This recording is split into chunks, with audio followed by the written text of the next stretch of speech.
Space, the final frontier. Well, okay, not really. All right, take two.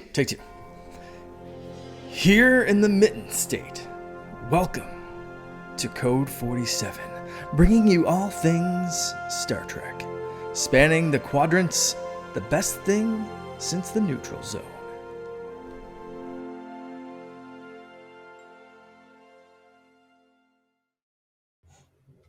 Welcome back. We are on with the Code 47 podcast on the Secret Friends Unite Podcasting Network, episode 122. I am your Trek Lord of West Michigan, Charlie Carden, coming at you with my trusty crew of Trek miscreants, and we've got some serious Trek to talk about, including the return of Star Trek Discovery and the end of Star Trek Enterprise. Yay. I mean, Less yay. Boo. Less yay. Well, it was less yay and it was even less yay in the execution, but we'll get to that in a moment. Get there. Yeah, but I'm going to start all the way over at my extreme left in welcoming my regular Rogues Gallery, Mr. Aaron Hemminger. Good evening. Good evening. Happy to be here. All right. And taking the center square, Mr. Peter Stein, always dressed to the nines. Ooh, you got a catchphrase now. There you go. I love it. And over from the Windy City in Chicago, the Chicago Trekker would be Jen Watson. Good evening, my friend. Good evening. All right. Well, we're going to jump right into this fine mixture of wonderful things we're going to talk about right after we give some love, respect, and affection to the fine folks that support us over on our Secret Friends Unite Patreon. If you go to patreon.com/Secret Friends Unite, you can snag a free 1-week trial, have access to ad-free regular podcasts, and a host of other super cool benefits, including a members-only channel in our Discord. Over on our Friends with Benefits level, Corey and HG, John Sedorf, the awesome Phoenix Sisters cosplay, Brendan Myers, and longtime show friend Matthew Keel. On our BFFs level, our top tier is the Nias family. Out there in the Twin Cities, Sean, Stella, and Henry. And your friend and my friend, Missy Merchant, who will be joining us this weekend. Our club, well, the weekend will have already passed, will be at the Grand Rapids Comic-Con in Kalamazoo. Don't do the math on that one. But it's their spring show down there an hour south of Grand Rapids. But it's a fun show, and we love working with those guys. We owe Grand Rapids Comic-Con a lot. We love doing stuff with them. So that will be fun, but that will be over by the time you're listening to this. So hopefully we saw you or through the beaming out good energy into the universe, you just know we're going to be there and you can swing by. That would be super awesome. All right. Well, let's dig into a little bit of news. We've got this is more Todd, my partner over on SFU. He loves to talk about mergers and acquisitions, and I can't stand it because that's boring grown-up talk. But there's apparently a real close deal in the mix with Skydance, a big production conglomeration looking to potentially snag Paramount. So, Star Trek could again have new ownership for not the first time in a long time. So this was reported by Trek Movie over a week ago. And I've not heard anything subsequently. Now, Peter, you were talking to the pre-roll. You seem to have a little bit more informed about what Skydance is all about. Break down. No, not Skydance. I know more about the second one. Okay. Well, then. But Skydance is, for those of you who aren't familiar, they're one of the production companies that worked on the J.J. Abrams films. I think they've been involved with the newer James Bond movies. So they've done a lot of stuff. So I don't know that. I don't have a whole lot of thoughts on it because it's, one company is a company, and I'm no Ferengi. I don't know things about companies. They just are. Right. So I'm not impressed by the look of this guy in the article, though. I don't know, something about him I don't like. Jen, you work in the news space. What do you know about this story? I have not heard anything about this. We're usually working on news about, or at least I am, usually working on news about the actual shows and plots and characters and things like that. Things people care about? The things I care about anyway. I agree. As long as Star Trek keeps on coming, I don't really care who owns it, as long as they don't mess it up. They don't, as far as they don't screw it into, keep it going and don't mess it up. They don't screw it too deeply into the ground. So, Aaron, any thoughts? Well, I'm not the biggest fan of the way Paramount tends to run things, so I'm kind of optimistic about getting some new blood in there and hopefully seeing some new directions. Especially with the way they like treat their fans and even treating themselves, because some of the choices that they make from a business standpoint, in my mind, are just kind of baffling Yeah. sometimes. So I'm optimistic. Right. Well, we'll hang on to that cheery optimism and see where it leads us. Oh, Yeah. my goodness. All right. Well, Peter, you seem primed to talk to us a little bit about the Roddenberry Archive and the expansion of their virtual tour. So let's do it. All right. So if you haven't seen it already, the news dropped that the Roddenberry Archives are expanding their list of virtual tours with the promenade of Deep Space Nine, the entire promenade of the set. I don't think it's been expanded to the entire fictional circle, which was Right. redresses of the same set. Right. But you have the entire set with Quark's bar and Odo's office, sick bay, all of that. And the Discovery Bridge. I think they have a couple different iterations. So if you're not familiar with the Roddenberry Archive, the Roddenberry Archive is a free online archive where you can investigate ships, interiors, timeline events. It was originally started. This one is under the auspices of Paramount and Roddenberry. But this was actually from previously a group of fans who worked on the doomed Stage 9 project, if you're familiar with that, where they were working on building the entirety of the interior of the Enterprise D in a three-dimensional environment that you could walk around and do things with. They have since moved on to working on the Orville, which was the one property that allowed them to build a starship. Great choice, guys. Hey, they at least got to use all the things that they learned because there were similar systems. So other people of those have moved on to also work on Starship Simulator, which is another thing which you can find on Steam. But with this one, they have, if you go onto the Roddenberry Archives, there's videos, there's interviews with actors about their roles. There's reflections on things. There's digital recreations of earlier eras. So there was a stand-in for one of the yeomen from The Cage, and they recreated a shot with an actress and some other things to recreate the look. You can go through every single bridge of every single Enterprise through the entirety of the franchise. So the JJ movies, alternate timelines, both the Discovery version and the Strange New Worlds version of the bridge. You can see all of the different ones. And if you press the right buttons, you are actually able to maneuver yourself in a three-dimensional environment and look around the bridge. So there's a lot of really cool stuff on there. It's something that is being built by the fans for the fans, but now under the auspices of Paramount and Roddenberry, so that they don't get the good old Ferengi cease and desist. The pinch, yeah, exactly. Yeah, there's always legal things going on, and yeah. But if you're able to go and check it out, I would definitely do so. It's really, really cool. Now, this mentions at the bottom here, it does give a link to Roddenberry, but it does mention for a limited time, the Eclipse experience is available for free, both on the web and an Apple Vision Pro. So I think that means that there's like a VR version that you can access for free. So I think the VR might not be fully free, but if you enter it in your browser, you are able to still look around. Oh, okay, very good. So, yeah, I'm kicking myself for really not checking this out, so I guess I better get around to it. But yeah, it's pretty awesome. You can get into all the nitty gritty details of any bridge that you want. I love it. Gotcha. Jen, what would be your favorite thing to go check out on this? I think DS9. Yeah, the big promenade. Yeah, the promenade, because there's so much stuff on there that you don't necessarily see, and so much thought that's been put into it. Yeah, and I mean, I'm doing my DS9 rewatch right now too, so I'm perfect. Kind of in a full DS9 mode. I think that'd be really fun. Yeah, there is a video that when this released, they actually released a video with Armin Shimmerman narrating the different spots that you could go. Oh, that's cool. On there. So there's like Armin Shimmerman going like, oh, and here's the most important part, owned by a certain proprietor. Like there's lots of shenanigans that go on with his commentary in there. So if you've got a chance, it's pretty awesome. Oh, Armin's such a great guy. Aaron, your thoughts?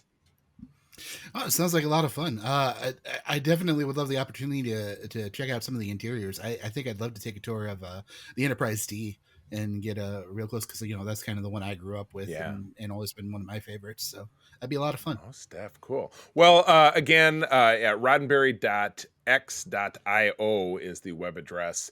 And if I remember it should be linked in the show notes. So, well, cool. All right. Well, let's move on to some honest to God live action returning new Star Trek with the 5th and final season of Star Trek Discovery kicking off.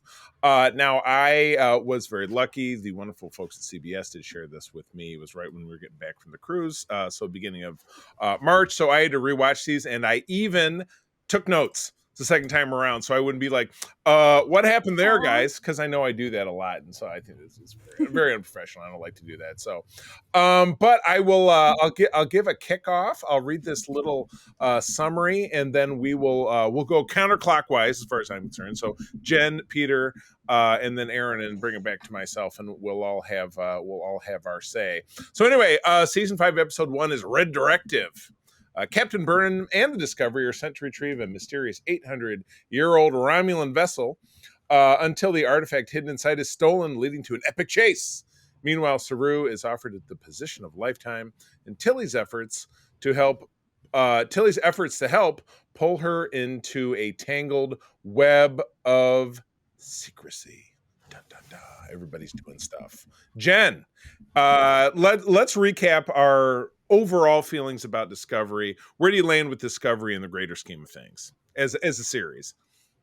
I really like Discovery, especially after season 2. The first Gotcha. season did not sit well with me, Yep. but it's just gotten better and better since then. Mm-hmm. So I'm very excited for season 5, and I think it has gotten off to an amazing start. I think that they just kind of cut to the chase. Mm-hmm. Yeah, I'm Just cut to the. I'm really liking this. I'm liking seeing kind of where we're catching up with everyone. Kind of how things are being handled here. I love the direction that they're taking Saru in. I love his relationship with Tarina. It's amazing. It's adorable. Yeah. I'm excited about this, and I like how they started it and kicked it off, and we kind of just got right into the action. We did indeed. So we got one of these, flash forwards that Burnham's riding on top of a ship at warp in a spacesuit, which has become the Discovery cliche, because I read somebody else saying that, like, she does that in the first episode of every kickoff to this series. But I'm like, just about, yeah. Everybody, yeah, so she does. Yeah, everybody gets a cliche. It's not like it's really wasted. Thing. So, other thoughts before we move along? You're enthused. You're jazzed. You're loving it. I'm excited for this. I think that I don't know if we're just doing general thoughts or like kind of specific things, but like whatever you got. Whatever I got. I love that they also so every season of Discovery so far has really had a mystery, and it's like, what is the thing going to be? And I really thought that with this season of Discovery, we were not going to know what we were looking for the whole season, and the whole question of the season was going to be, what are we looking for? And we wouldn't know till we found it. Mm-hmm. And I'm so excited that they did not do that. We know what we're looking for right from the beginning. I love the callback to TNG and how specific it was, like that. Such a coin. The Romulan costume that they had on this Velit guy, and they did it fairly faithfully, and even that Romulan scout ship, that was pretty close. But you get figure it's 800 years old, and the exterior was good. Yeah, the interior didn't match, but that's well, we didn't. Yeah, because we have seen the inside of that, but it was in, I think, season 5, it was that episode where Geordi and Ro got phased. We spent a lot of time inside one of those, but it was also dark and blowing up. But maybe you just had to go around the corner and then it would look like what you saw. So, or this was the 2068 version where we were looking at the 2065 version. Or this was the Rolls version. I don't know. The Rolls. This is a Cadillac. Tricked out. Yeah, I'm pay more attention to the costumes than the ships, but I'm glad to hear that they got some stuff right with the ships too. So that's cool. Particularly with this series being so like, we're going to totally change the Klingons around and stuff that gives people like Peter and me hives. They haven't done that since they've gotten. I mean, they haven't really done that since then, since they got that blowback from season 1. Like They still Klingons have had hair again, and it was still weird. What's that? I mean, but we haven't seen the Klingons. We haven't seen them. It hasn't been as egregious as the Klingons. Yeah, it hasn't been as in your face. Yeah. But anyway. I mean, if you want me to continue that thought, I can. But I was just going to leave it there. Okay. Whatever floats your boat. Anyway, other thoughts before we let Peter loose? Yeah, I'm excited that this is a thread that they're picking up on from TNG that they just left hanging. And there were so many of those threads. Always, right. Especially sort of near the end of TNG, where they just had these questions that just didn't get answered. Like, what happened to the warp speed limit? I don't know. I thought that's what the burn was going to be, and it wasn't that. Right. Wait, another one was, I remember reading in TV Guide when the 7th season of TNG started. The whole thing with Hugh and his Borg colony is they'll come back to it in another episode. They never did. But we know they never did. Yeah. But we followed up with that on Picard. Yeah, right, and then killed him off. But yes, exactly. Well, I like that the newer shows are sort of addressing some of these things. I mean, to some extent. And I think that Discovery's handling this really well. I mean, you've got the archival footage of Picard that is lifted right from TNG. Mm-hmm. You've got the image of the progenitors. And for those of you who are, I mean, we're sort of talking around it, but they're referencing the chase from Next Generation, and the progenitors being the aliens that seeded life throughout the galaxy, and why it's basically the why of bipedal sentient species humanoid. I mean, in the Star Trek universe. That even flies back to, and Peter backed me up, but a line that McCoy had to say about something progenitor related that came from TOS, and I'm trying to remember if it was. I think it had to do with the preservers that one. Yeah, the one with the Miramani and the Native American planet where Kirk lost his memory. But anyway, now we're really getting down a rabbit hole. Okay, well we'll keep it rolling, Peter. Just try to pace yourself.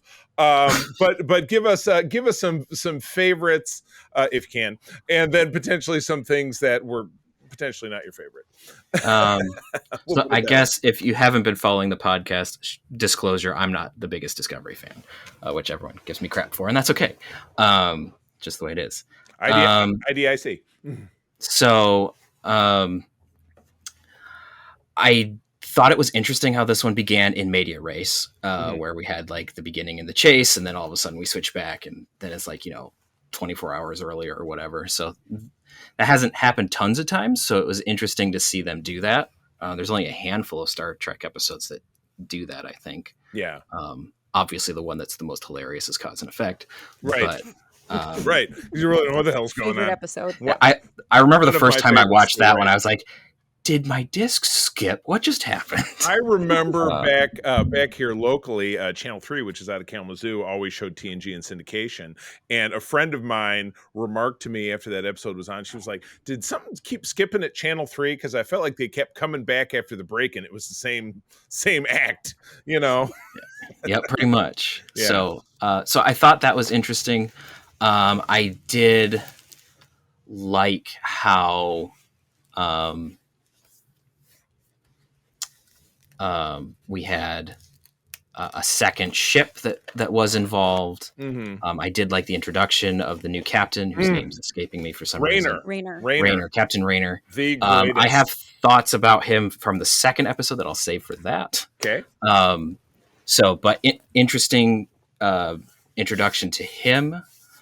I did appreciate the visual continuity of the Romulan costumes, because I know that I have been rather vocally picky about Romulan outfits in Picard. Mm-hmm. They didn't quite have the full boxy shoulders, but that's okay. because it was still the same fabric, and they actually got the shoulder belt with the symbol correct, which is very, very unusual. We pick our knits around here. That was major kudos right there.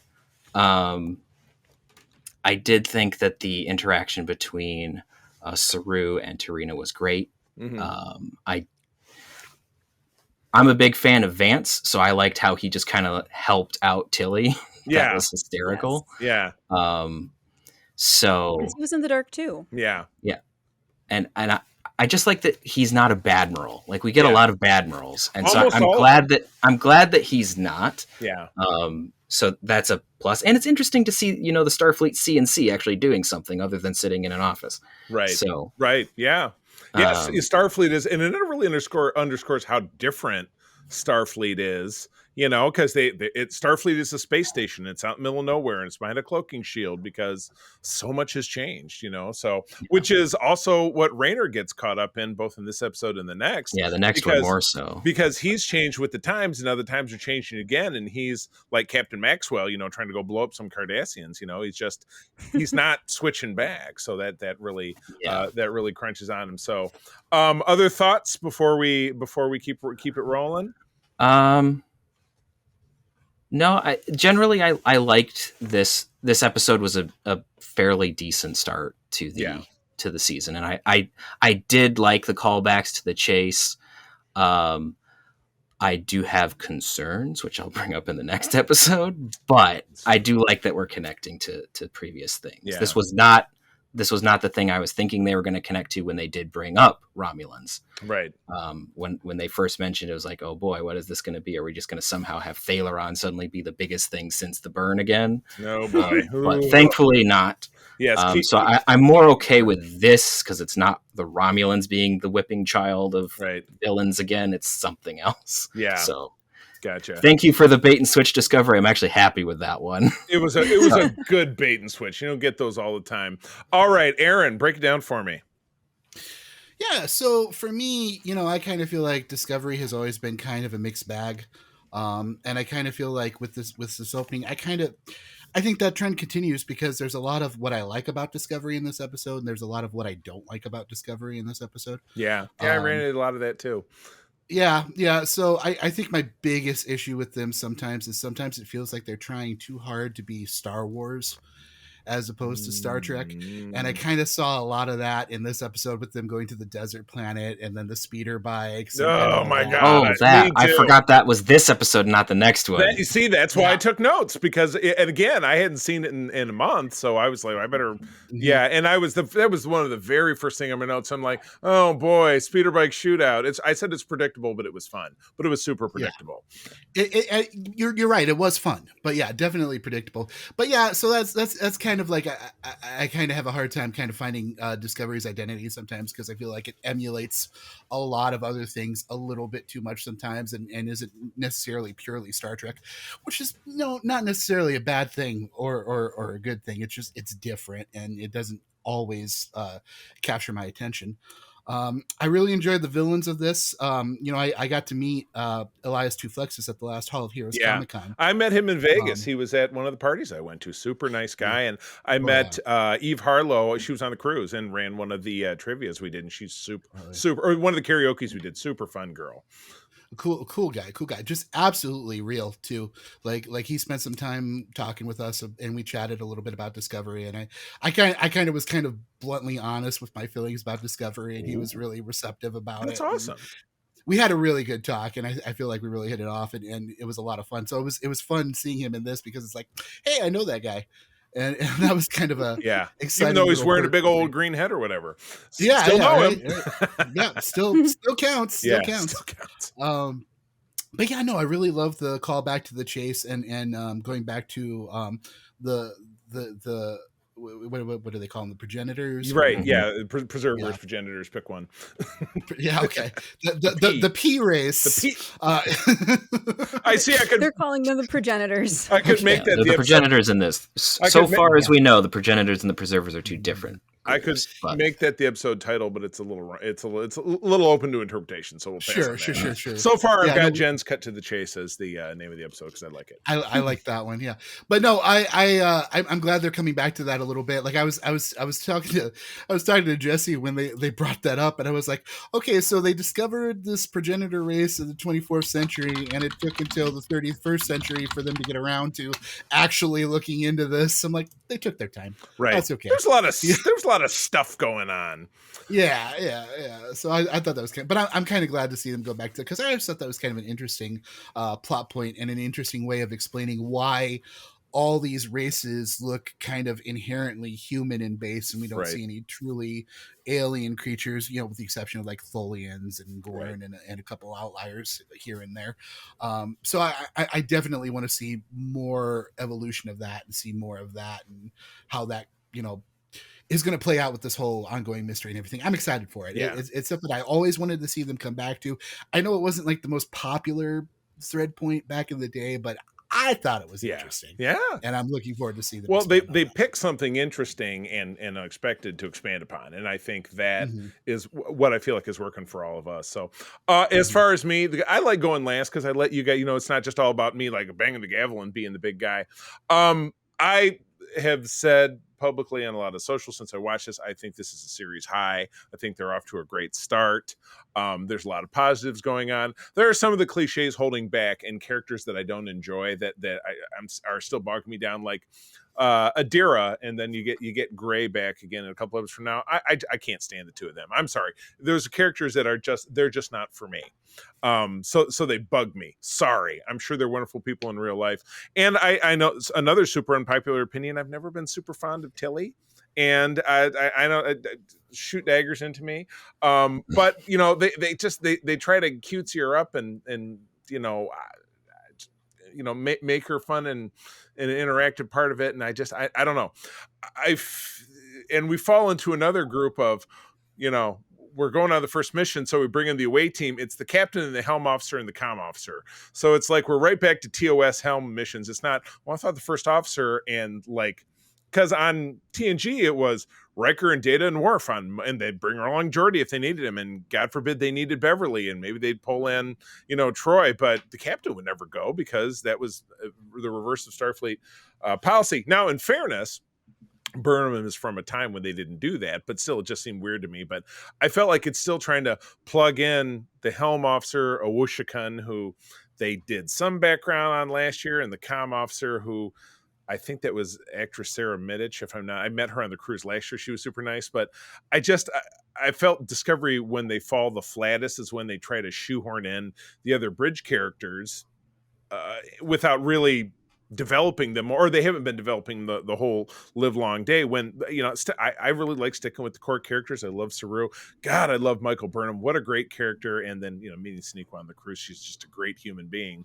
Fell in love with Rayner immediately because I like the actor. He's fantastic. I didn't realize he's an older dude. He was born in 1960. So he's as old as Doug Jones, and Doug Jones is an older dude, but he looks very young. So clean living or not clean living, I don't know. Genetics, I have no idea. But I actually think he's a couple of years older than Doug.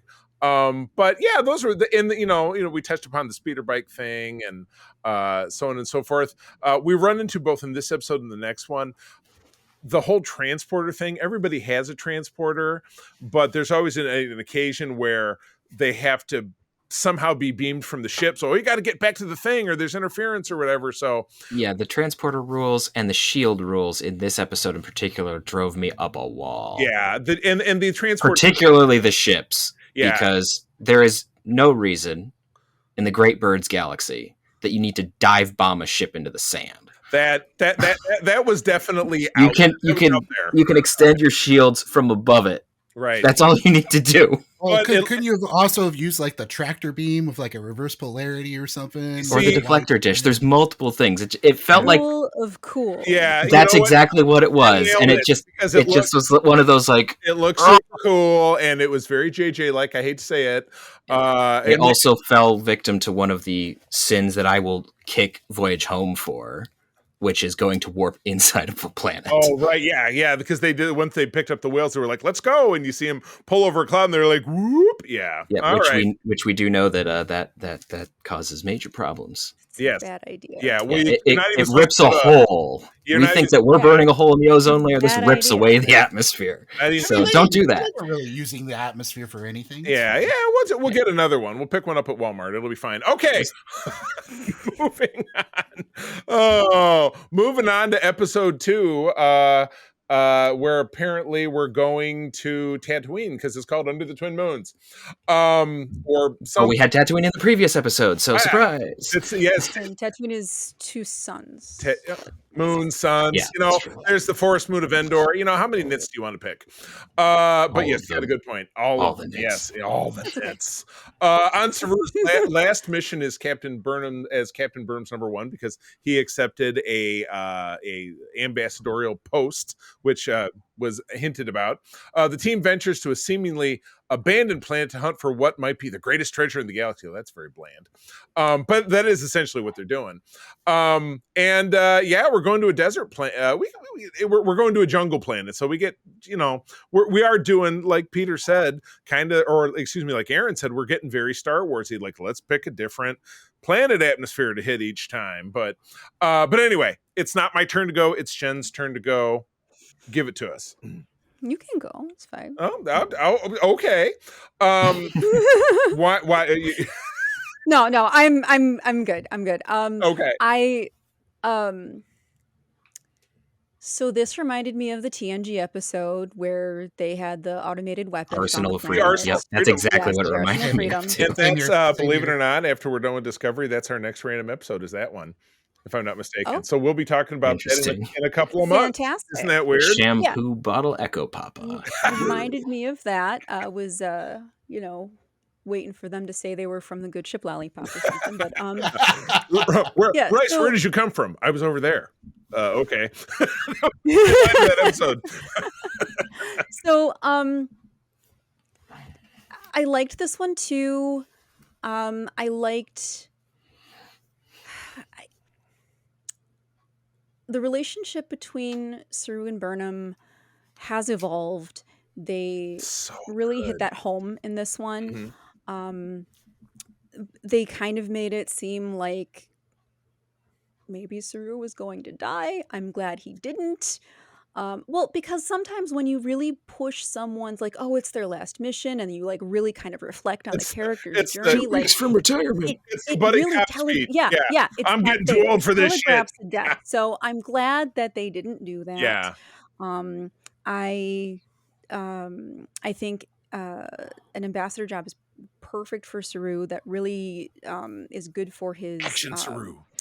and I like Action Saru. Yeah. And here's the thing: we did not get enough Action Saru until like this episode, No. and then like the one in. I mean, I feel like we haven't had a lot of One Action in Saru. season 1 where he goes a little wacky Season and it's the right, power and that's not even him. That's the the energy aliens taking him over. But like, spores or something, whatever. yeah. So I'm glad that we got that. I thought it was really cool. I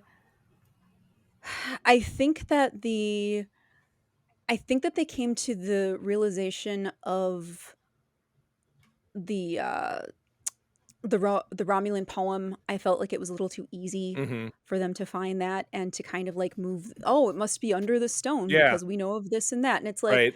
And the thing is, they both came How from do a time you- where there were no Romulans, so they're very bookish and did a lot of Romulan like Right. reading. Yeah, that seemed very unnatural because again, and I mean, they it never knew makes Romulan. sense for Burnham because she's a xenoanthropologist, but like, why would I don't know when she would have had the like.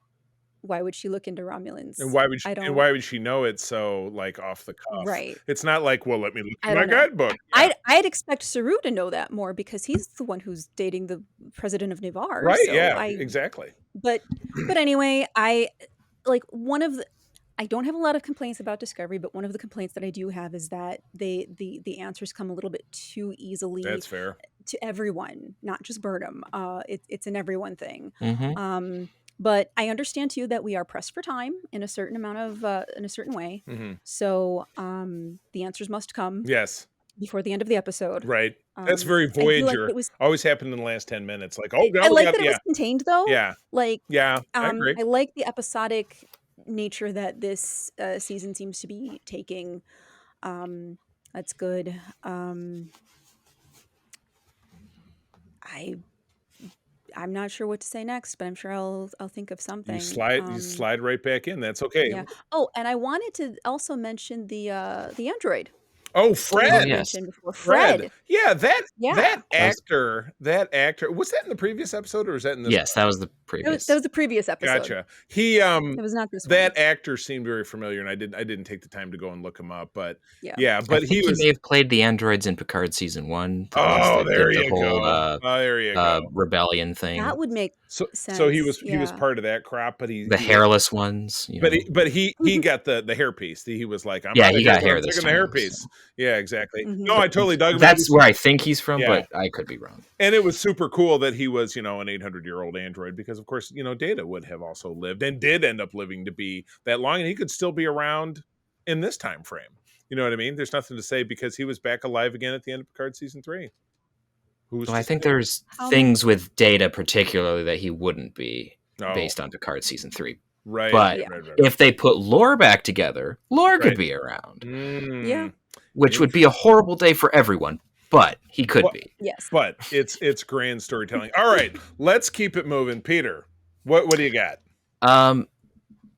This episode felt a little derivative to me because it reminded me of Arsenal of Freedom. Like there were moments where it was like, they're going to jump behind something. They're going to fall behind something. And they did. Right.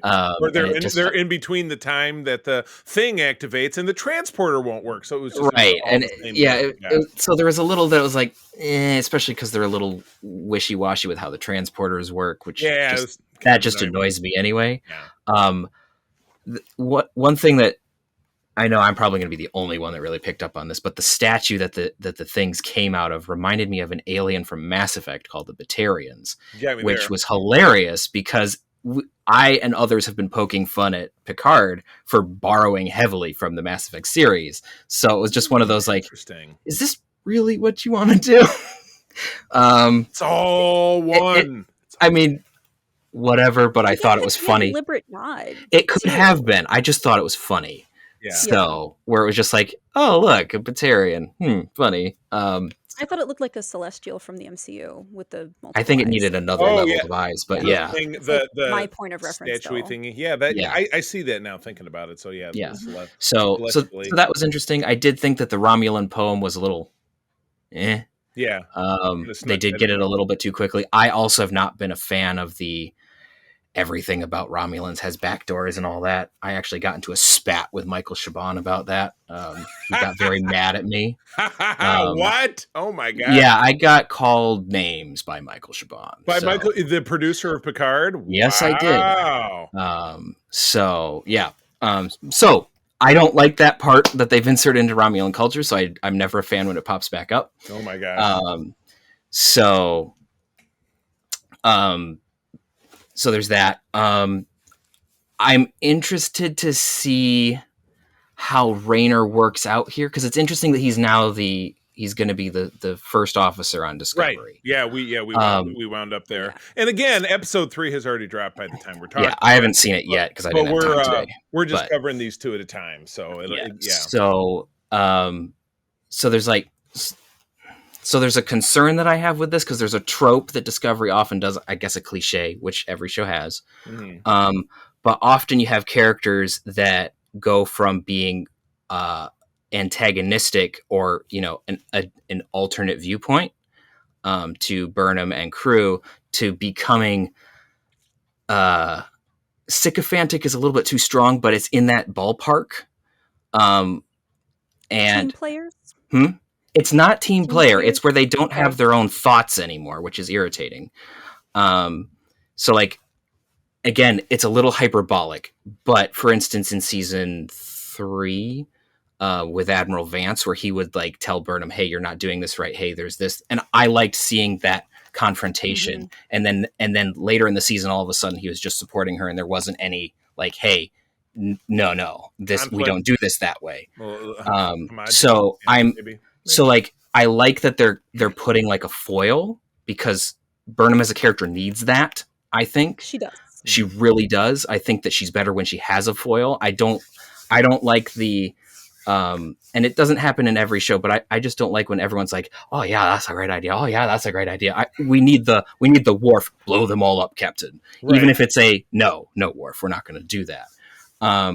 So I'm concerned that we're going to have another instance where Rayner goes from, I don't mind if he goes from being antagonistic to being sympathetic, because that's a good character arc, but I don't want him to suddenly switch to like, you're always right, Michael. Because I don't like that.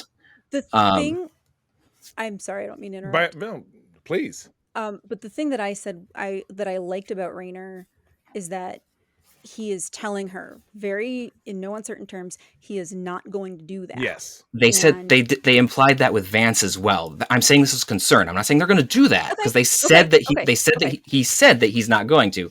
But just based on how things have gone before, I am concerned that's what's going to happen. Is that he's going to lose that foilness and just become a yes man, which I don't think is helpful for either character. Yeah. And I don't think that, I understand the concern. The concern is valid, especially based on what has already happened. I also think that Rayner is an example of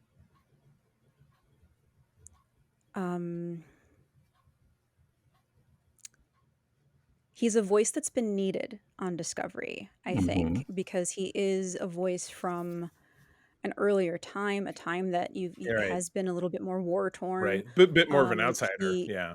Right. He is. And I mean, I've noticed that we have other, 32nd century people on Discovery now, because you have lieutenants who were not with them before. Everyone who's with them before is now suddenly a commander. Right.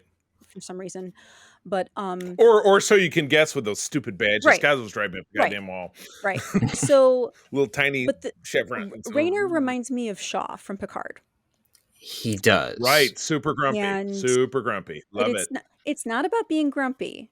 It's about having his own convictions about how he wants to operate, and that being different to our heroes that we're supposed to like. And I think that Shaw had that antagonistic to sympathetic. Yes, and they did that well. Very well. They did. Yeah. And that's what's making me, I know that they're completely different. They're completely different characters. Completely different characters situations. and completely different circumstances and completely different writers. But like the fact that the audience response to Shaw has been, I hate him, to, oh my God, if anything happens to him, I will riot. Whoops. Because they did. I think that I'm very hopeful for this to be for Rayner and Michael to be challenges to each other, because Saru, being Michael's first officer, is going to be the one who's going to be very gentle and very tease it out of her. Yeah. And same when she was his first officer. Saru's great as a first officer. I don't think I like Saru the captain as much. I think that the ambassador job is better for him because he doesn't have that same commanding presence in the same way. Right. He's very gentle. He's very nurturing. He's a great leader, but he's just not a captain. There's differences there. Yes. Gotcha. All right. Well, let me get to Aaron because we're flying. Yeah, sorry. So Aaron, please. Man, I don't know how to follow that. I think you both did an excellent job covering everything. I agree with a lot of what both of you have said. So I'm going to try to not be repetitive on my thoughts here. I will say, yeah, I'm definitely enjoying Rayner. When I heard his name was Captain Rayner, I was immediately like, cool, is Zerg gonna show up? Classic StarCraft reference there. Very, very might have made me a little biased toward that character, being an old StarCraft fan. But yeah, I thought he was a lot of great. I found myself agreeing with a lot of his perspective on a few things. And the entire time, I think my favorite parts of this episode were largely Rayner's scenes, and I really enjoyed his little hearing that they had where they were reviewing his performance and everything, and kind of listening to them tear into him a little bit, and then his rebuttal and everything. I thought that was a great scene, and I was really enjoying it. And the entire time he was talking, I kept thinking, he's out of line.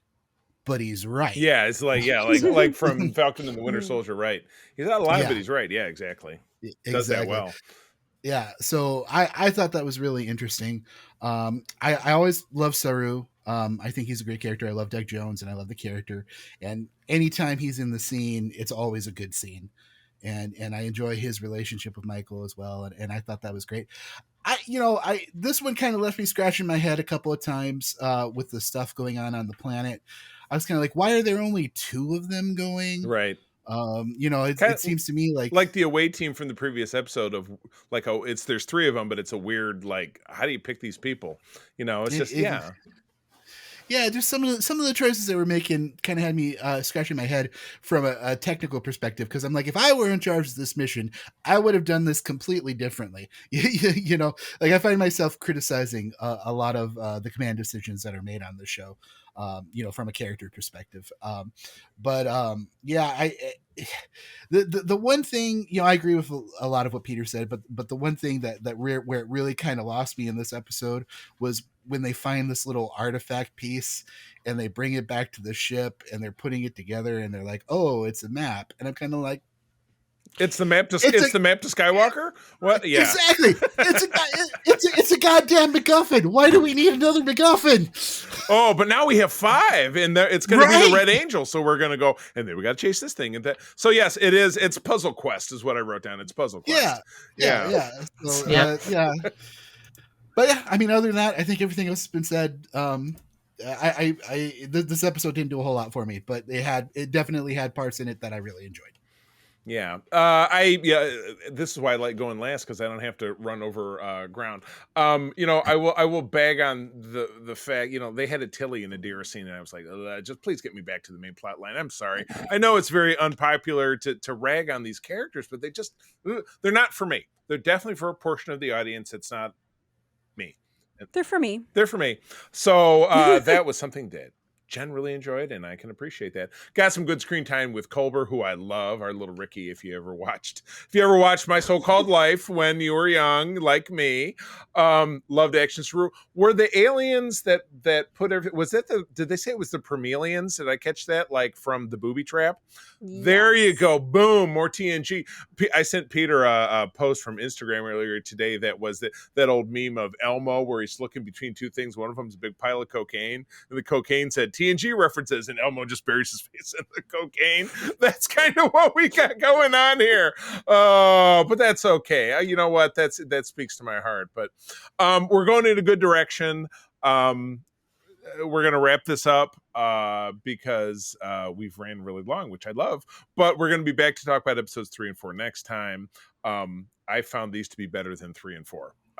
But we will talk about that when we get to 3 and 4. Yeah, Peter's like, why you gotta scare me? Why you gotta scare me? I think there are other aspects of 3 and 4 that people will enjoy more than I did. But again, I think we're off to a great start. I like the puzzle quest. That's cool. Chase it. We get a connection between Eve Harlow's character and Booker, which is great. Book being back, they're fine. He and Burnham are estranged, and they're dancing around with that. It was great to see Grudge the cat again. The holographic mouse was great. Got to get one of those in my house because Jen, as a cat owner, you can appreciate how great that would be. Unless your cats care about it as much as Grudge did. Yeah, exactly. Grudge is 100% cat. He's cat. The queen of the house will care about it as much, and then the little boy is going to go all over it. So yeah, absolutely correct. All right. Well, we're going to wrap up first part of the show, and Jen is going to leave us. So thanks, everybody. Jen. Where do people find you out there? I have a link tree that is linktree.com/JenWatsonArt. There you will find links to my Etsy shop, my Instagram, my Facebook page, and my author page on Screen Rant, where I write on their Star Trek beat. Woohoo! Star Trek beat. We love it, and I love reading your stuff, Jen. Good. I also have a theory. Oh, okay, please. I have a theory. They were going to say that this season of Discovery is going to connect to every single other Star Trek show somehow. Okay. All of the TNG references in episode 2 here are really interesting. And I'm wondering, 10 series, 10 episodes? Coincidence? Get ready for that. Get ready for that Lower Decks episode we'll find out. where we get the characters crossing over again. Could happen. Oh, maybe we'll get the other two. We'll get my boy Eugene Cordero and then Intendi. That'd be awesome. I have a different theory about that, but I might just kind of keep to myself on that That's one. all right. We'll get there. All right, gang. Yep. We're going to take a short All right. break and we will be back. Jen, we'll see you next time. All right. We'll be back in a second. Okay, we're back. Quite a rousing discussion about Discovery. I love it. We'll have to eliminate the news next time so that we don't run so long, unless something super newsworthy happens. But anyway, we have gotten to the end of Star Trek Enterprise, the second and only well, excuse me. I don't know if you would consider, was the animated series really canceled, or did they just quit making it? I think they just quit making it. I don't know that it was officially canceled. They just kind of gave up. I mean, and a lot of people tend to lump it in, and I don't know that it's necessarily canonical to say, oh, the animated series was the what should have been the fourth season of TOS or whatever. I don't know. We're not here to figure that out. Its canonicity is debatable. There's certain parts of it that are, and there's certain parts of it that aren't. Just like with the Star Wars EU, which is a whole nother conversation to have. But anyway, this show was canceled. It was canceled in early 2005. And as a matter of fact, the first two-parter that we're going to be talking about, I have read quite famously that during the shuttle deck scene in the second part is when everybody got the news. So yeah, that'd be a tough day on the job. But yeah, the word came around that everybody was getting the whack. So anyway, with that, we launch into talking about episodes 18 and 19. I will blast through these summaries and we'll kind of talk about these two. We've got two-parters and a one-parter. So in my opinion, we'll kind of launch through them all and do it that way as opposed to breaking it down. Cool. But we can slow down and pick it up just based on that. But anyway, the first of the two-parters is a very unique, the only until potentially we get to Discovery, but I don't think so. It's the only Mirror Universe segment which is set completely without any of our regular characters. It only reflects things happening in the Mirror Universe, which is kind of cool. And it's one of my all-time favorites. In a Mirror Darkly, parts 1 and 2, from in-universe time frame of January 2155. James L. Conway and Marvin Rush handled the directing duties respectively. Mike Sussman tackled the writing for part 1. I hated to say canceled, sorry. And Manny Cotto and Mike Sussman were screenplay and teleplay respectively for part 2, and these aired in April of 2005. In the Mirror Universe, Commander Archer mutinies against Captain Forrest in order to capture a future Earth ship found in Tholian space, bringing it right back to TOS, which was a real hallmark of this season. Unfortunately, those were also great, but it was unfortunately ultimately a little too late. Within the Mirror Universe, the destruction of the NX Enterprise leaves the crew stranded aboard the USS Defiant, a ship from a future parallel universe where a governing body, which they discover by reviewing the Defiance records, is called the United Federation of Planets. And this inspires T'Pol to speak out against the tyranny of the Terran Empire. So, remembering you guys' background in Discovery, Peter, you watched it maybe about 10 years ago. You watched the series for the first time. Though, I do have to say, this was one of the first episodes I watched when I was traveling. I turned on the TV in a hotel.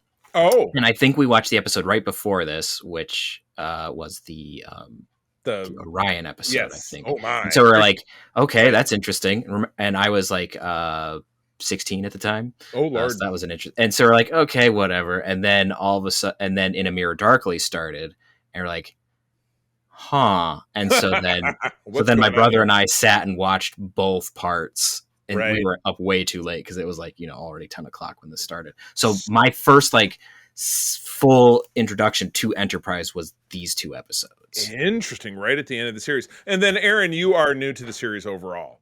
I've never seen any of these episodes. This is my first time watching them. Gotcha. All right. Well, based on that, Aaron, why don't you take over and as a first timer, completely pulled apart from what you've watched more recently in Enterprise. What's your take on this two-parter? It was interesting, especially, the way they kind of dropped us in the middle of the mirror universe, sort of. With it was exciting seeing the opening with First Contact, because I love that movie. It's a personal favorite of mine.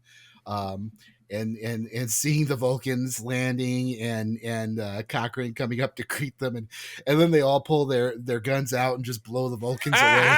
So great. Oh, I Oh my love it. I mean, it was to my eye, it was, the cuts were as good as they could have been, because they Yeah. used all that footage, and then they had to show when the Zephram character, Cochrane character, raises up his hand, but then into his jacket, and he pulls off a sawed off. That was obviously the film changed. And it's funny, that run up, one of the shots, the film quality changed, and it was an actor who you didn't see from First Contact. So you're like, yeah, something's going. This guy's going to do something. And then he was the guy who said, "Storm the ship, take everything they got." So yeah, exactly. It was like they landed their ship in Baltimore or some shit. April and I just finished watching The Wire. It was bad. Yeah, I got a real kick out of that. I thought that was really funny. And then we go into the opening credits, and they changed the opening credits, and we had we didn't get the "It's Been a Long Way" song. That was gone. We got a more heavy war type of song, and, Right. and all these visions of our darker aspects of our history, Dropping bombs and blowing up a colony on the moon. Yeah, and then that Terran Empire symbol just pops up there in your face, and I was like, oh god, it's a mirror episode. Yeah. I have I don't know how much I've talked about this. I have a little bit of an aversion to mirror universe stuff, not because I think it's bad or anything, but it's just I feel like it's been overexposed a lot. And so I'm kind of like, whenever I see mirror universe, I kind of roll my eyes a little bit. I think Discovery really grounded into the ground. I'm sorry, and again, to turn around and harp on the first season of Discovery, which we know Jen doesn't like, as she mentioned it. I can't really rewatch the first season of Discovery. It's just, to me, it's really tough. But they spent almost half of it in the mirror universe, or maybe a third, maybe a quarter of it, and it was just not good. Just did not care for it. So anyway. Yeah. But there was a lot of really good things that I enjoyed in this episode. I really like seeing the Tholians, and kind of seeing them in more up to date graphics. Probably, I think for the first time. Yeah, big time. Yeah, because we haven't seen them since. Yeah, and we had only seen them once previously, if in TOS, if I'm not mistaken. In the Tholian Web, and only. Within the episode that provided the USS Defiant, which is a Connie 1, it's Constitution Class 1. And there are great stories around the lengths they went to rebuild those sets. And it's funny because it throws into, disarray what some might view as continuity issues with, Discovery and Strange New Worlds and change stuff around. But at the time, what they did with this, we also got an updated Gorn in the second part, which has now changed even more with Strange New Worlds. That I think they should have stuck with this Gorn, because it still I had like more of Yeah. the humanoid bipedal aspect, but still emphasized some of the lizard look. Yeah, I think it was a good melding of an update.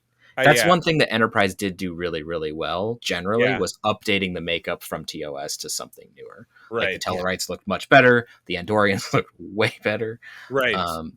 So anyway, sorry, I'm interrupting you.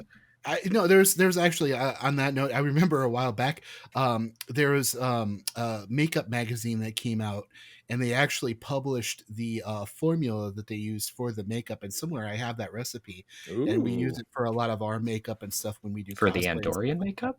Yeah. For that would be very interesting. We could be seeing Peter make his debut as an Andorian sometime soon. You'll see me at Grand Rapids Comic-Con. Join Starfleet Pinkskin. Yes. Thanks, Pinkskin. We do get that out in one of the later episodes. One of the only lines I like from the finale was Shran's daughter saying, "Thanks, Pinkskin," but I don't want to get too far ahead of myself. That was funny. I am a fellow Andorian lover, so yes. It was great. I'll have to find that recipe again, and it worked really well. We did an entire body purple. Oh wow, for con, and it was fantastic. Really, I love it. But yeah. side story for that. Anyway, but yeah, getting back to this, no, I really enjoyed seeing like all of the classic, the ship and the uniforms and everything, and seeing Archer and the green wrap. Of course, the green wrap is my all-time favorite That's uniform. classic. You've got one, and you look great in it too. Thank you so much. Yeah, I love it. That was like my dream uniform, and Yeah. I finally got my hands on one, and it's a lot of fun, and I loved it. I love seeing Archer in it. I really enjoyed seeing Mirror Archer coming to terms with his counterpart that's this accomplished hero and everything, and in this universe, Mirror Archer is kind of an underling. He's kind of been under thumb his entire life. He wasn't even captain of the Enterprise in the Mirror universe. He was the first officer, and I like seeing how the news that in another world he was something better, how that kind of messed with his head a little bit. Because he had Head Archer. It was kind of like in Battlestar, with Caprica 6, kind of egging him on and like, you suck, Baltar. It's just really, motivating, demotivating. Yeah, absolutely. I like that. I thought that was a really great aspect and a way to kind of build the character and in a way kind of show us the journey that Archer has been on, because earlier in the season, we saw him having that conflict of, he's feeling like he's not an explorer anymore and he's too much of a warrior. And this episode, we kind of get that script flipped on its head, where he's very much a violent warrior type, and then seeing how much more successful he was as an explorer and how that kind of rocked his world a little bit. I thought that was kind of an interesting play on what we had seen previously. Yeah.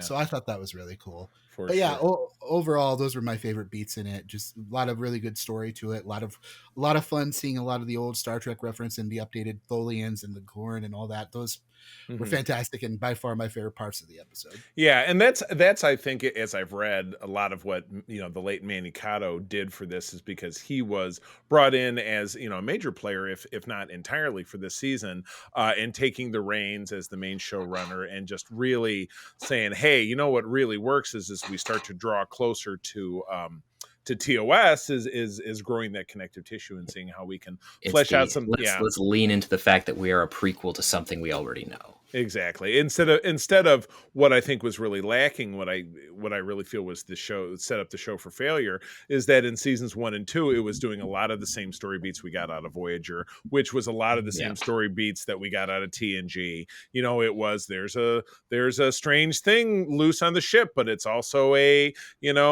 sentient life form or whatever, and it's or we're in a catwalk, or it's just So it was too little, too late. But this was for me, it was one of my favorites. But Peter, you go first and I'll bring it home. All right. This is one of my favorite episodes just in Enterprise, period. Yes, I know it's the Mirror Universe and a lot of people have mixed feelings about it.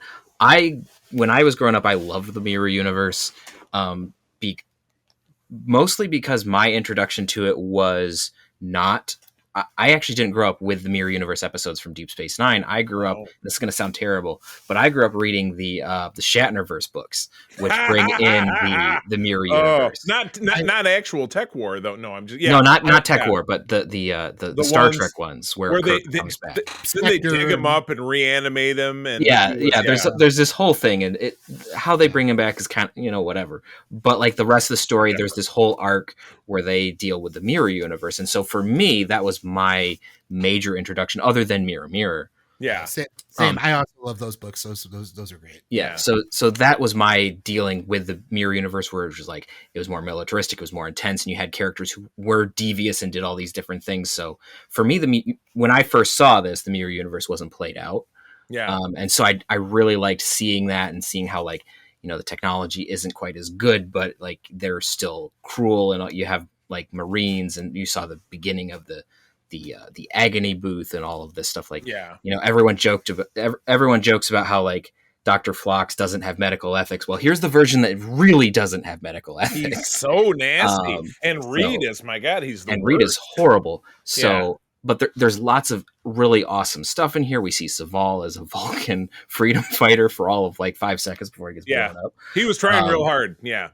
So, but one thing that like really, really stuck out to me that I always would bring up, especially when like the JJ movies were coming out, and then later when Discovery started doing things, I really liked how In a Mirror Darkly took the time to recreate the original series sets, but treat them as they were technology. Yeah. And so that was something that I really, really appreciated, where it's like, I've said this to multiple people. It's like, if you treat it like a cardboard set, it'll feel like a cardboard set. If you treat it with the thought that this is an advanced technology that can really kick your ass, right, and you as the audience will feel like this is a technology even that will it's really, just really a kick your bunch of ass. colorful round Even buttons if that it's have no just label. gumdrops on Yeah. wood. Yeah. But like the way that they treated the Defiant, and like it could kick the Tholians out of the quadrant, could destroy the NX with like 3 phaser blasts. Right. Like the way that they showed that this ship, yeah, it's 100 years newer, but the way that they like respected the fact that there is 100 years of development,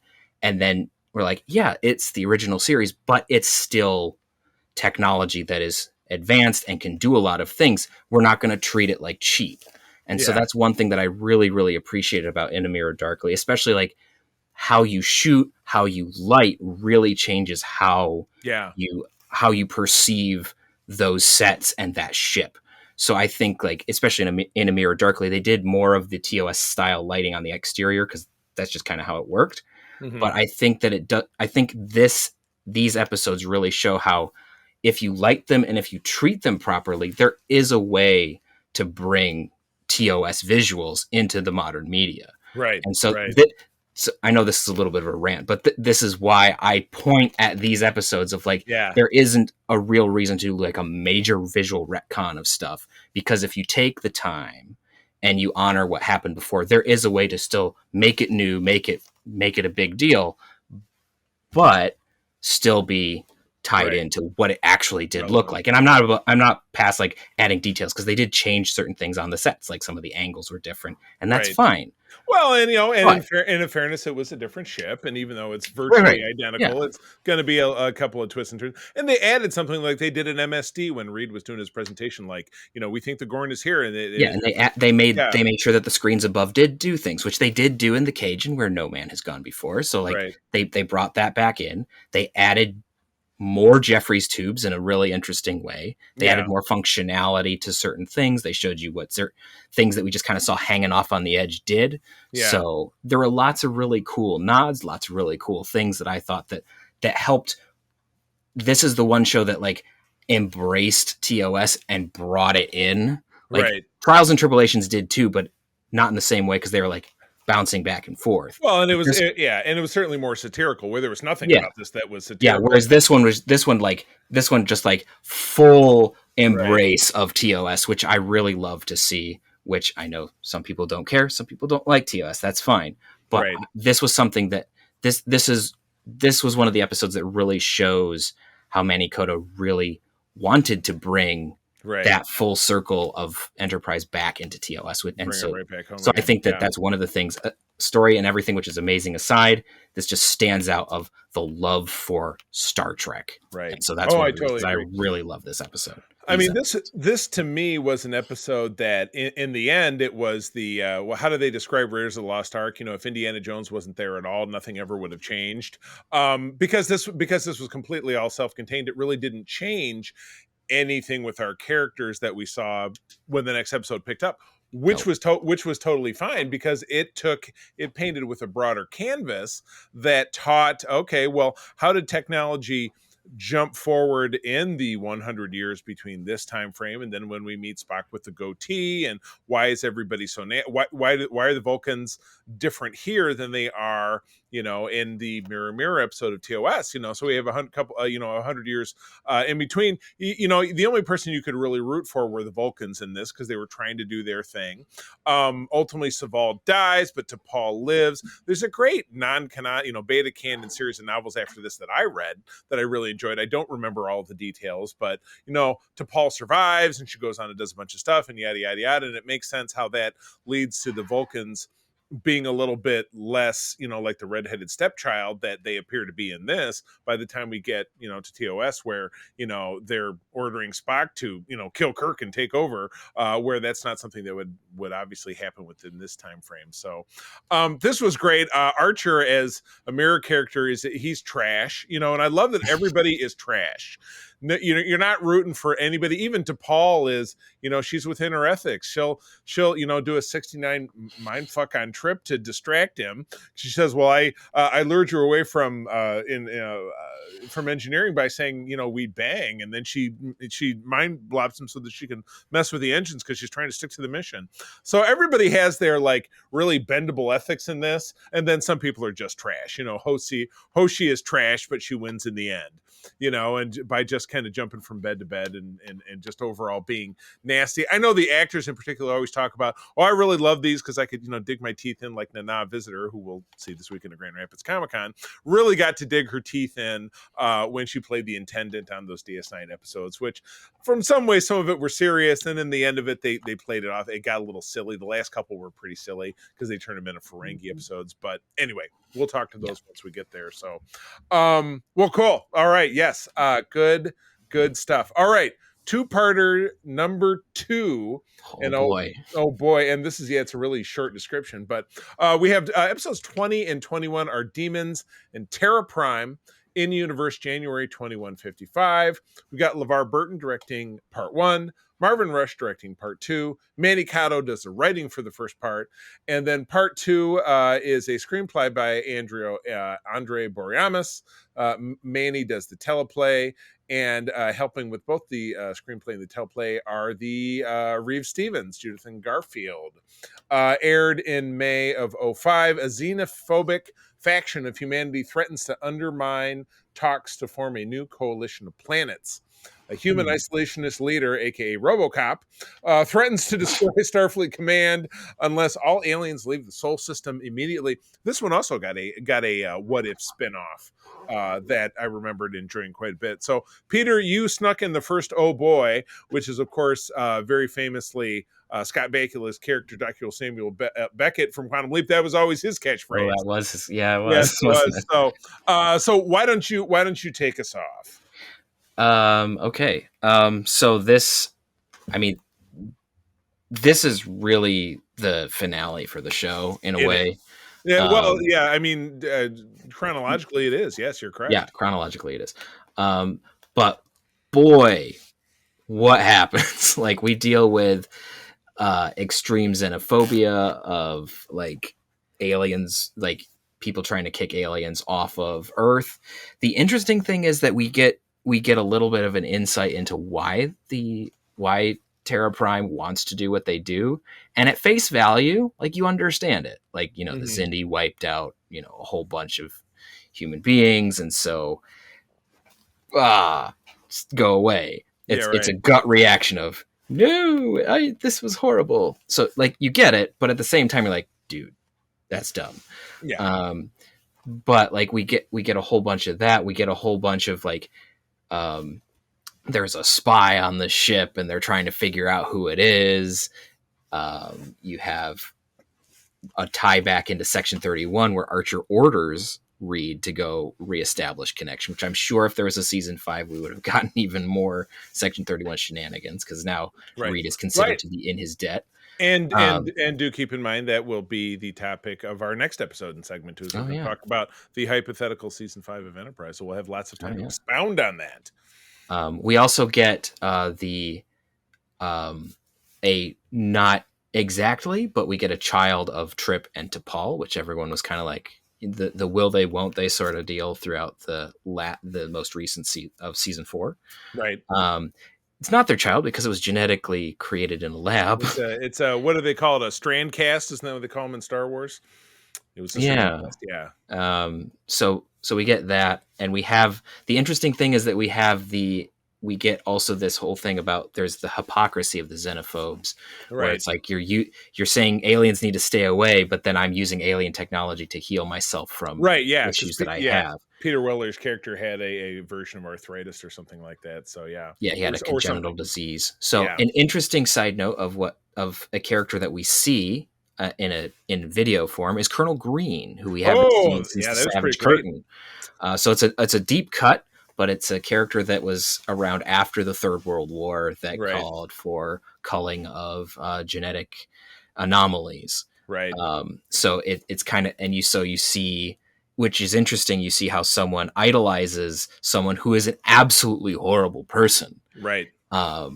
And so there's some interesting social commentary there of like how people can take a horrible person and latch onto one idea that might be kind of okay, and then be like, well, then everything that they say is all right.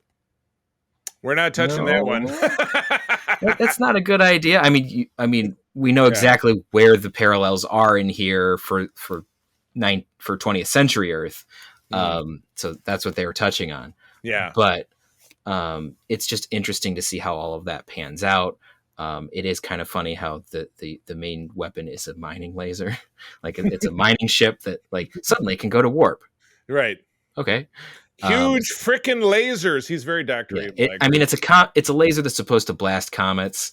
But the interesting thing is that there's this disconnect with these guys of like, we're going to start shooting things. It's like, you do realize that you're doing the exact same thing that you hate the Xindi for. You're shooting at Earth. Right. But they don't see that connection because they're very, very focused on what they want. But it's a smaller laser. Yes, exactly. Yeah, well, only if Trip manages to configure it. Otherwise, it will blow up the entirety of San Francisco rather than Starfleet Command.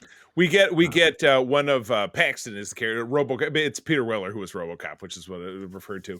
You get one of his goons making this big reparation speech. Why didn't we get reparations from the Xindi and blah blah blah? And this was during the time when here in America that slavery reparations were being discussed. So I thought it was kind of a weird on the nose speech, particularly being delivered by a person of color. So I thought that was kind of weird to happen at the time. But Aaron, first time watching it, thoughts on the two-parter?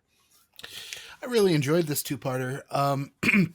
First and foremost, huge fan of Peter Weller, and I was really, really excited to see him. I really love his villains. He does villain really good. Yeah.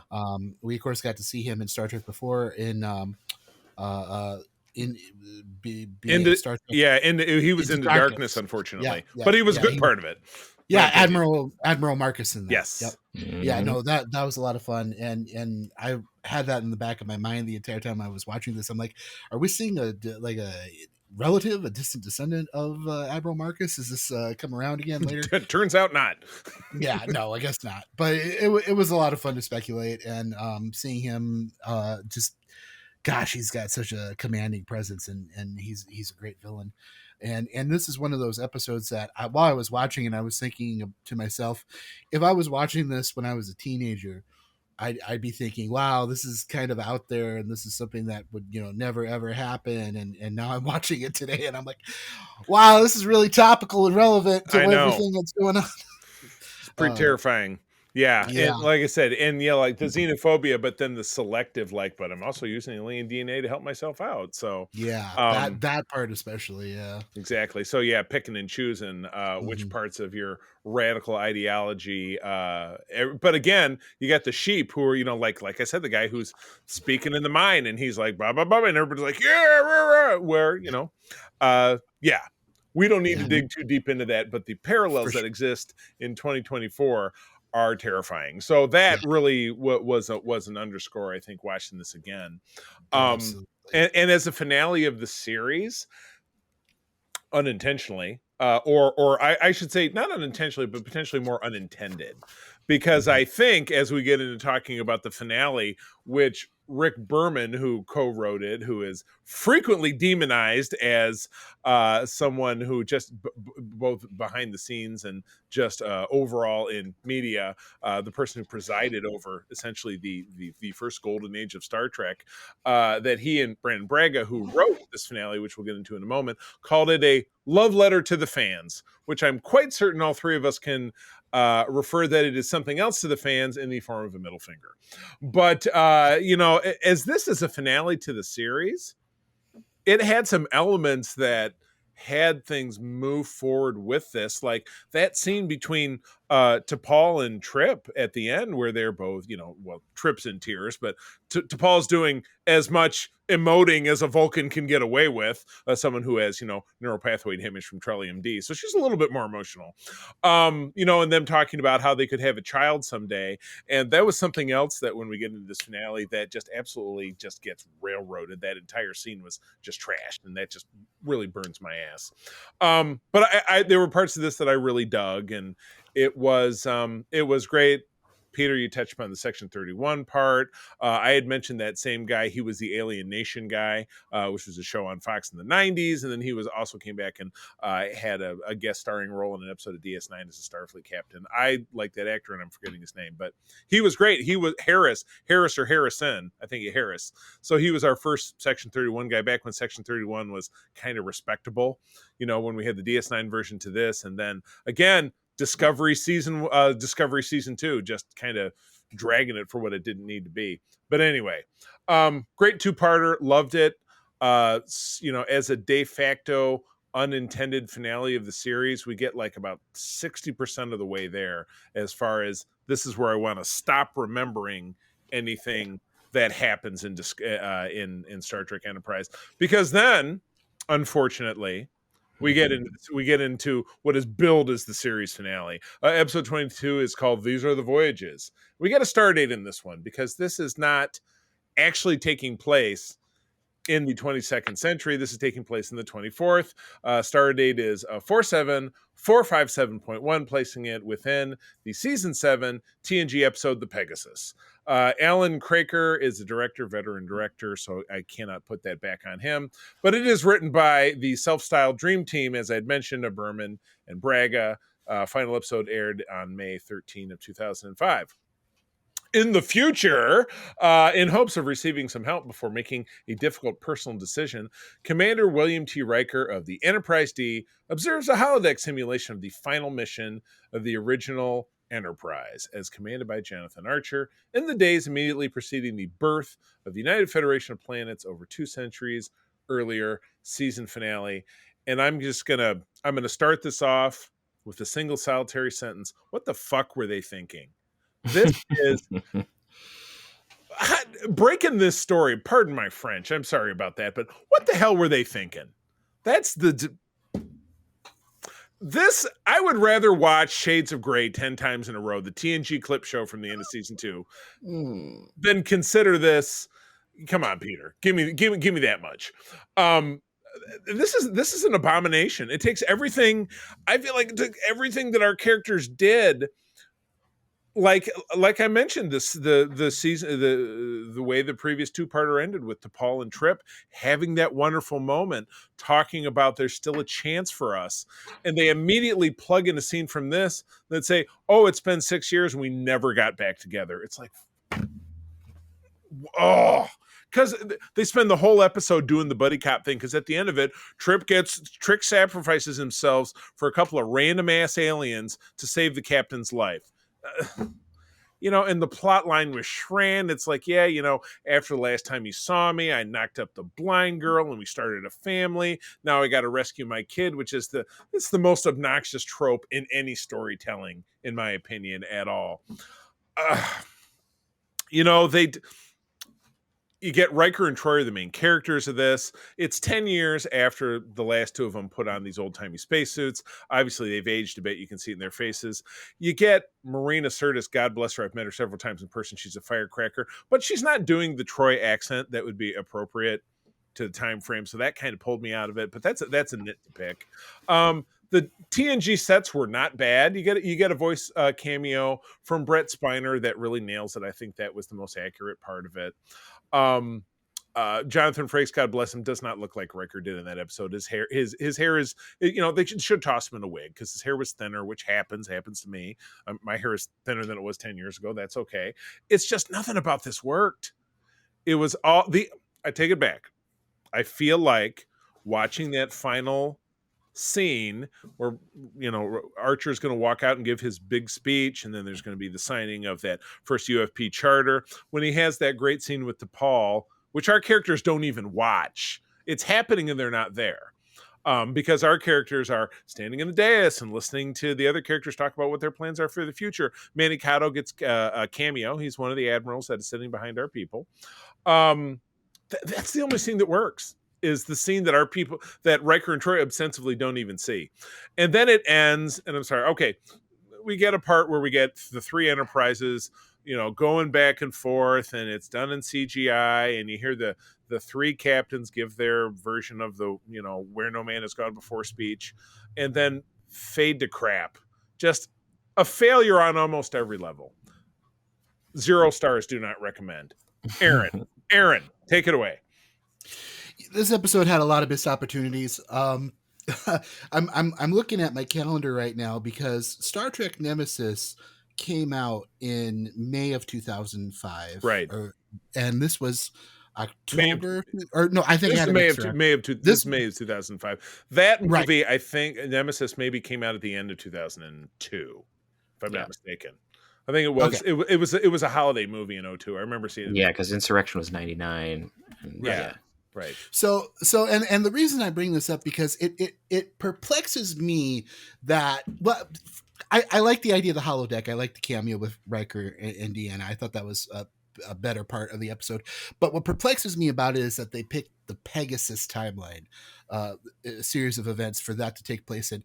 And I was thinking it would make more sense if this was him conflicted about leaving the Enterprise and taking over his own command aboard the Titan. Right. Yeah. Totally would be a better way to spin it. I agree with you there. Yeah. I mean, you can have the same conflicts, the inner conflict with Riker, the same questions, the same doubts. Right. But then you don't have to pretend that they're 10 years younger or whatever it is. Right. And I think it would have worked better. You've already got the uniforms and everything. I mean, they're filmed right next door to each other for the most part. Right. I mean, it just seemed to me like it would have been a no-brainer. And then, tease the movie of Nemesis and everything, and call back to that. I think it would have been more solid. Right. So I wasn't a fan of that. It did seem very random to pick this weird point. Like I said, to be in the writer's room when they're breaking this, I just, what are you doing? Mm-hmm. Very much a what are you doing kind of moment as far as I'm concerned. And then I just got two more big grievances with this. The whole Tucker thing and him getting killed off felt very unnecessary and abrupt. Big time. It was unwarranted. I did not like it. It felt like they were going to try and tug at your heartstrings, but I didn't feel like it was an earned moment. Yeah. It just kind of came out of left field, and that's not good. Part of me wonders if they had more preparation time, knowing that this was how they were going to end it, would the previous episode have gone differently with them having a kid and everything? Right. Because I think that would have been an interesting plot, mm-hmm. A development to see, especially going right into your final episode. Yeah. I thought that would have been a lot more interesting, and because I didn't like the kid getting killed off at the end. I would have liked to see this complication. Right. And something they have to live with. I thought that would have been more interesting. But to me, the absolutely worst part about this episode, and what really pissed me off the most, was at the very end where they're getting ready to do this speech with the Federation meeting, and Troy's up there and she's like, oh, I had to memorize this speech for high school and or for the academy. And I'm like, okay, cool. We'll get to hear the speech. And then nothing comes of it. We do not hear the speech. And I'm like, why? It's like they just want to keep sticking it to you. That's what this episode feels like. It's like, oh, you're starting to let me twist that knife a little bit more. It's just an unfolding, untold series of horrors is what this is to me. Yeah. It just gets worse. It's like what's the line from The Princess Bride with Billy Crystal? He says, why don't you give me a paper cut and pour lemon in it? I mean, that's what this episode is. This is one paper cut that goes from the top of your head to the bottom of your feet, and somebody is dumping a can of gasoline in it. That is what this episode is. Absolutely. I have spoken. Yeah. And when it comes to Star Trek, the dialogue and the speeches and all that, that's like one of my favorite aspects of it. I just felt robbed. I felt robbed not getting to hear that last speech from Archer. Oh my gosh, no doubt. All right, Peter, take us home. Yeah. What else is there to say, right? Yeah. So Rick Berman and Brandon Braga said that this was a love letter to the fans. And to their credit, they did apologize for this after the fact. They did. Berman is on record saying like, well, we thought this was going to be great, and then we saw the fan reaction to it, and we went back and looked at it, and it was like, this was a terrible decision. That's what made it not great, is what the fans thought, not the just. Well, I mean, sometimes it requires someone else to say, hey, that sucks. Oh, like George Lucas. Got it. George Lucas. Right. Sometimes you need feedback to be told that it's garbage. Oh, my God. So like, I understand where they're coming from, especially like, because it was like the major series, like the tent pole of TNG, TOS tying it into what they were trying to lead into, and then the show that they were on. So like I understood why they were doing it and why they said it during the series rather than the films, because then they could get the Enterprise D, which everyone saw on television. Like I get that. I get that aspect of it too. But it was still a very poor decision as a series finale. It would have been okay if they did it like as like, you know, like a two-parter like In a Mirror Darkly, where we get like a different look at a series of events from the characters, you know, like how we had Living History and Voyager. So there are ways to do it where you get something like this that doesn't suck. But the main reason that this sucked is because, one, it's the last time we see these characters. Right. Two, in the frame of this episode, they're already dead. So we're not saying goodbye to them. They're already gone. Right. And so I think that's a lot of what really kills it for a lot of us, is that we're supposed to be saying goodbye to these characters, but they're already gone. It's after the fact. And yeah, to Aaron's point, like we miss out on Archer's speech that founds the United Federation of Planets. You know, only the biggest event in Star Trek history. Right. Basically the defining end to his character, and why, you know, he stayed. Daniel's like, you've got to stay alive because this is your destiny. You've got to do this thing. And like you should have wrapped this up with like Daniels or something where you tie in everything that you've already done. But because Berman and Braga weren't really involved in season 4 until now, like, a lot of all of that character building and stuff that had been going on in the world building that Manny Coto was so focused on, like with Demons and Terra Prime, and especially In a Mirror Darkly and others, they just didn't do it. And Braga is, you know, well known to not be the biggest fan of TOS. So the fact that they kind of like TOS is completely shunted out except for that final shot makes sense, which completely flies in the face of everything that Manny Coto was doing in the rest of the season. That's why if you look at him as an extra in this, he looks super pissed. Yeah, I mean, I would be too. Just kind of looking around and rolling his eyes. Really, but at least they made him a 3-pip admiral, you know? Yeah, right, yeah. So I thought that, like, obviously I don't want to, like, belabor the point, but killing off Trip was terrible. There are books where they bring him back. Right. Cool, but we haven't seen him back on screen, so it doesn't have the same weight. There's the missed opportunity of showing development in the ship or referencing things that should have already happened. Like we already know that there was a Romulan war that like arguably that could have explained why Trip and T'Pol never fully got back together, because they were fighting all the time. Right. But they don't use that as an excuse. It doesn't even as a throwaway line. The Romulan war doesn't even get mentioned at all. Exactly. And this was a huge driving force to why the Federation was founded. Right.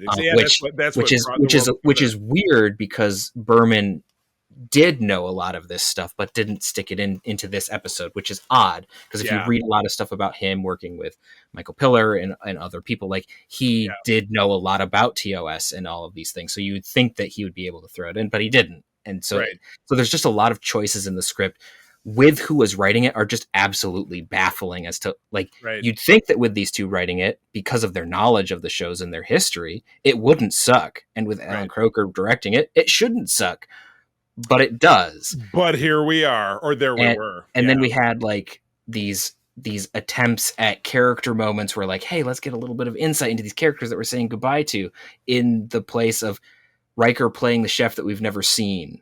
Right. Those were just some of the weirdest scenes for me, because it was like, I mean, we got a little bit of insight to the characters, but why? It just felt very odd. It was weak. Yeah, it was weak. And then they tried to do like the 1-2 punch of, like, 3 minutes after Trip dies, Riker is now talking to a live version of him, which was just that again is what kind of undercuts and makes Trip's death just bizarre and stupid, is that like he died, but now he's back, but he's also dead, and it's there's, how does it make you feel? There's just so many stupid decisions in this series.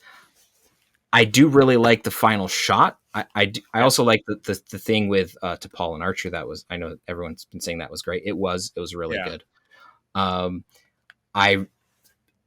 The rest of the characters don't really get a whole lot to do, which is weird. Yeah, because Enterprise, out of all of them, has been the more like ensemble cast out of like Right. any of the Star Trek shows, Right. which But I think yeah. out of all of them, Enterprise has so far done it best, I think. And so it's just really weird to see them kind of sidelined and not really do all that much except for like their interviews, especially like, Yeah. you know, Travis and Hoshi just kind of like, yeah, they're there. Yeah, right. Which was just kind of weird. But the final shot, the final music cue is one of my favorites in Enterprise, just because it's really cool to show that connection between Star Trek at that point and to the ending point of what we saw. So Yeah. even though the rest of the episode is just hot garbage, best of intentions, but hot garbage, Right. the final shot is really well done, but it's something that you feel could more belong at like the end of a documentary or Right. the beginning of like a celebration of Star Trek, Ken Burns Star Trek Enterprise. Yeah. So it's just one of those like, but again, the best of intentions, the path to hell is lined with the best of intentions, and in this case, that's kind of where we ended, which kind of sucks. But yeah, it's not great. There's a lot of there's good ideas in here, good parts, but the execution and how it all pans out, it doesn't work. You've just described the Star Wars prequels to me. Lots of great little bits. Duel of the Fates. Wish we could have a movie that was just that, but yeah, we ended up with that. All right, well, doing a best and a worst out of this batch is going to be a real quick deal. I almost get the feeling that we're going to say the same thing, and it's pretty. We all know what one is. Yeah, it's pretty obvious to me for me that our Mirror Universe two-parter stands head and shoulders above. It's one of the best in series, in my opinion. And then there's no doubt that the burning hot garbage dumpster fire, which we just wrapped up discussing, is the worst of the worst. So that's my take. Aaron. Pardon the pun, but I mirror your opinion. Oh, wow. Didn't see that coming. And Peter, would it be safe to... We're going to go for the trifecta. As much as I love Demons and Terra Prime, In a Mirror Darkly is just a couple steps above, for just sheer awesomeness and timeline consistency. We got out of 5, so we got we got a 4 out of 5 play that we were enjoying everything. So we almost made it. Yeah, there is no single episode and there's no single finale in particular that is bad, and I would almost say there's no single episode of any of all of Star Trek that could be as bad as this. These Are the Voyages is probably one of the worst, if not the worst, aired episode of Star Trek. Definitely top 5 worst. Which sucks because of all of the wonderful people and attempts involved, but it's just not good. No doubt about it. All right, gang. Well, that wraps us up on this very interesting episode of our show. Thank you, everyone, always for listening. Aaron, where do people find you out in the world? Check out ussrhapsody.org. That's got all of our links to our SFI chapter, USS Rhapsody of Southwest Michigan. Awesome. And Peter? You can find me on the Discord of the Grand Petoskey. You can also find me over on ELH's Twitch and YouTube channel where we're playing Star Trek Adventures. And then you can also find me in behind the scenes doing some stuff on Starship Excelsior. Fantastic. And I am active over on Threads and Instagram. What am I? Who again? C3 Carpenter. Spell it out. It's getting late at night for me. Very, very active in the Discord, both for the Grand Petoskey and, of course, for our main Secret Friends Unite. It's the most funnest corner of Discord. That's what I've decided. So we're going to stick with it. Don't look it up. But also, like Peter, I am a part of the USS Grand Petoskey. My wife April and I do run it. We're one of the bigger chapters of SFI in the world. And I also have the privilege of running Region 13, which is Michigan and Eastern Canada, helping great folks like Aaron get his chapter off the ground. And we are growing all the time, and we're very enthusiastic about it. If you visit sfi.org, you can find a chapter near you, or even think about starting your own, no matter where you live. I'm very, very happy to help you out with that. So with that, friends, as always, I will tell you that sharing is caring, and to keep on trekking. Remember, 1,000 stars is a million maybes. Peace and long life. This podcast is part of the Secret Friends Unite podcasting network. Visit secretfriendsunite.com for more great shows, articles, news, reviews, and more. Secret Friends Unite podcasts are available on Apple, Google, Spotify, and other podcast services around the world. If you'd like to be part of the conversation, you can join us on Facebook or our new Discord server, or follow @SecretFriendsU on Twitter. Please subscribe to Secret Friends Unite on YouTube and visit our merch store at tpublic.com. Just search Secret Friends Unite. Thanks for listening.